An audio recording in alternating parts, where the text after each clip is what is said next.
Greetings and salutations, YouTubers. This is ZillaFan85. I, of course, represent YouTube's bargain basement of the airwaves, and I'm back today with my latest video here. For this video, I just wanted to go ahead and give my own thoughts on the new Toho film that was released, Godzilla Minus One. It just at the time of this recording, it is just opening up here this weekend. I lucked out. I was able to actually go see it for the Wednesday early showing. My local theater had a couple showings available, so I went with my friends to go see it. And so yeah, just like I said, just wanted to kind of give some of my thoughts here.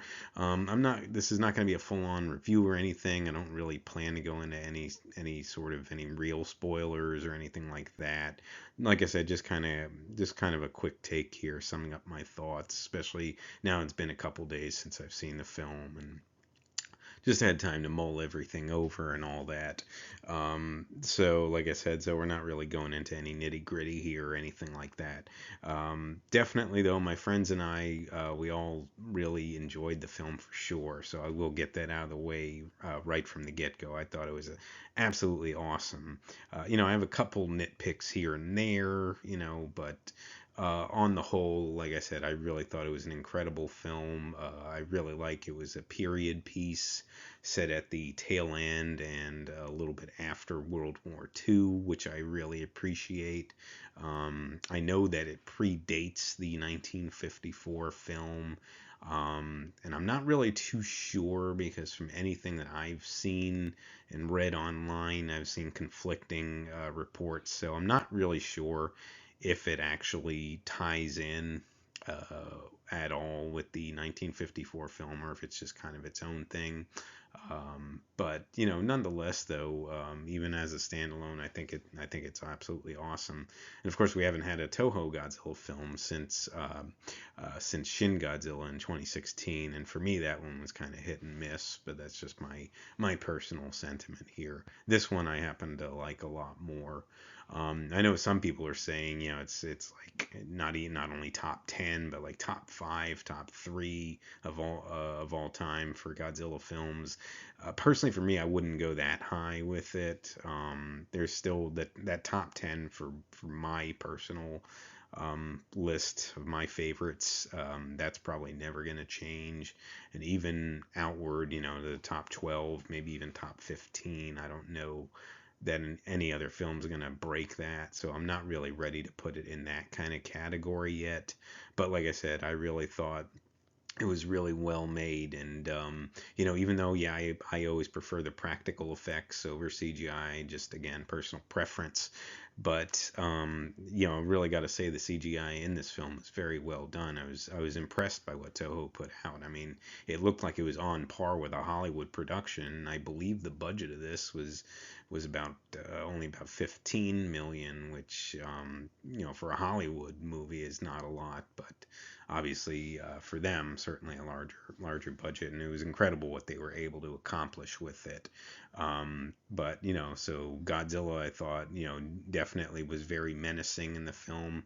His design, I know it was like a sort of updated version of that Godzilla the Ride design that they have in Universal Studios in Japan, which I've never been on. I've never been to Japan at this point. Hopefully I'll get to go someday, but so I know that this was like a sort of take on like an updated version of that.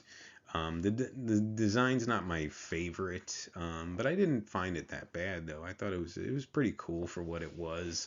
I still kind of more so prefer the Showa and Heisei designs for the most part, but but like I said, it definitely got the job done, and they captured some pretty good expressions with Godzilla. Like I said, there were a lot of moments where it was legitimately like a terrifying kind of approach on it. It had a very dark and somber feel to it too, the whole film.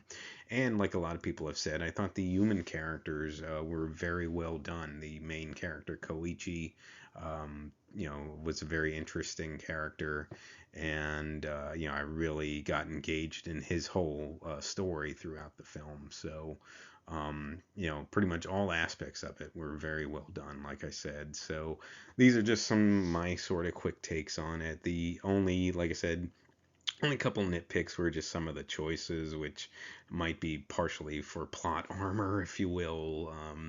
And then, of course, obviously, again, not going to go into any spoilers here, but the plot that they had to use to try to stop Godzilla, essentially.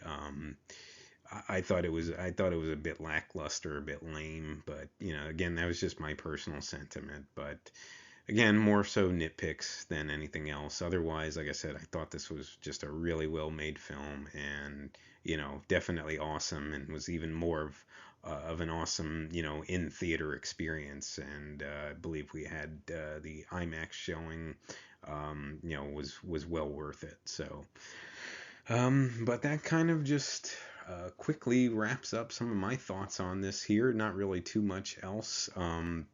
Definitely looking forward to getting to see this movie again.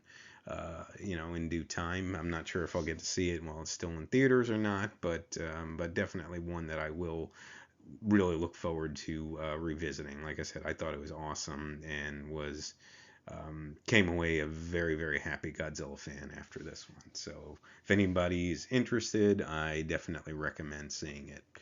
Like I said, though, I think that'll about cover it for my thoughts on this here, and wrap it up for this video. But I would like to thank you guys so much for watching.